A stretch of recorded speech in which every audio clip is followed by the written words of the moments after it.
What is going on, everyone? Welcome to your 79th Java tutorial, and in this tutorial I'm going to show you guys a real quick way on how to create files using Java. So pretty much if you don't have a file created and we could check for a file using what we learned in the last tutorial, then we usually want to run a program like I'm going to be teaching you today or in this tutorial to create a file. So the first thing we need to do is import java.util and just go ahead and import everything from there. And now let's go ahead, and the first thing we need to do is build a formatter variable. So we need to make a final variable formatter type X, and you can name it whatever you want. I just name everything X because I'm too lazy to type anything that's more than one letter, but I'm going to name mine X. And what this is going to do, a formatter variable pretty much outputs strings to a file, and it's pretty much like printf, but instead of printing to the screen you're printing to a file. So this pretty much outputs a string. And let's go ahead, and I didn't teach you guys about exception handling, but I'm gonna have to do some right now. I'll give you guys the quick one too. You pretty much, in exception handling, you write try, and then you write what do you want to try. And what we want to try is this. We want to set X equal to new formatter, like that. And this is pretty much the same thing as instantiating the variable in the same line, but we want to try to do it down here. And as the constructor for this is pretty much the same thing as putting final formatter X equals new formatter. And again, as a constructor, it takes the path of the file.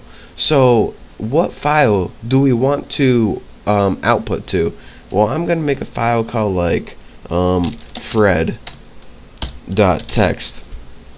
And here's the thing, if there is no file to output to, then it automatically creates a file on your computer for you. So that is how you can create files on your computer using formatter. So again, let's go ahead, and now that we created a file, we want something to show up in the command prompt to tell us that we did it. So system out println, and let's go ahead and put you created a file. So now if we try this and it's successful, then this stuff is going to happen. However, if we get an error, then, and again, I'll be going over this try and catch later, so don't worry too much if you don't understand it. However, if you get an error in this, an error and an exception is the exact same thing. They just had to name it exception because they had to be different. If you get an error, then what do you want to happen? System out println you got an error. So this is pretty much your own way of making custom errors. So you know, if we had an error before, then our program would just start running and we would get a bunch of error messages on our command prompt. But this is a way, if you get an error running your program, that your program doesn't just automatically shut down, and you can actually handle those errors, aka exceptions. Why they name them exceptions, I don't know, it's annoying, but they did it. So I know I didn't teach you guys about try and catch yet, but it's pretty much try this code. If you get an error, do this. Bam, you just learned it in like half a second.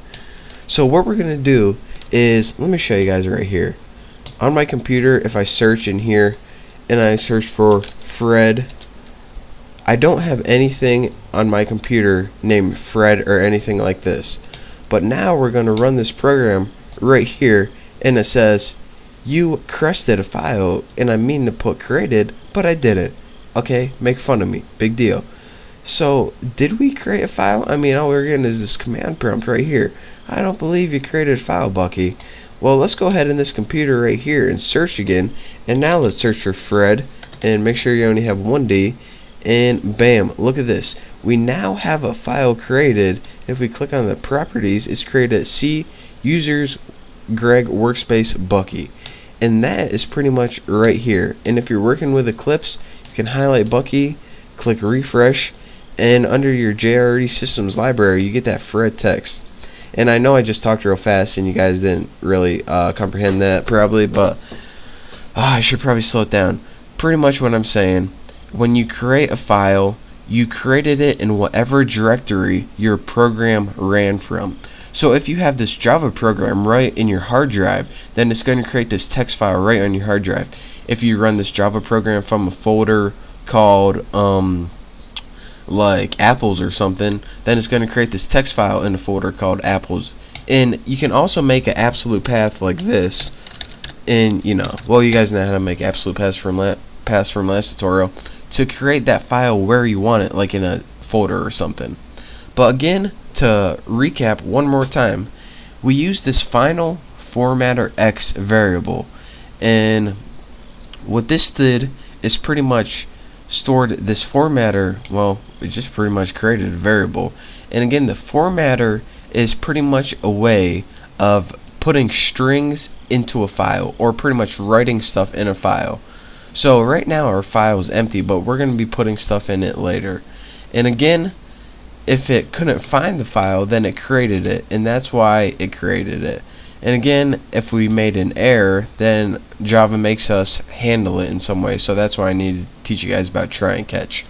You can catch different types of errors, like if a user tries to divide by 0, or if they are supposed to input a number and they actually input letters or something, then those are the kind of errors you usually want to catch.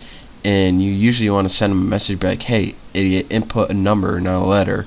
But for now, we'll just output you got an error. So that is your real quick tutorial on how to create files. We'll actually be clearing this up, and it'll make sense when we create a program. And also your real quick tutorial on exception handling, try and catch.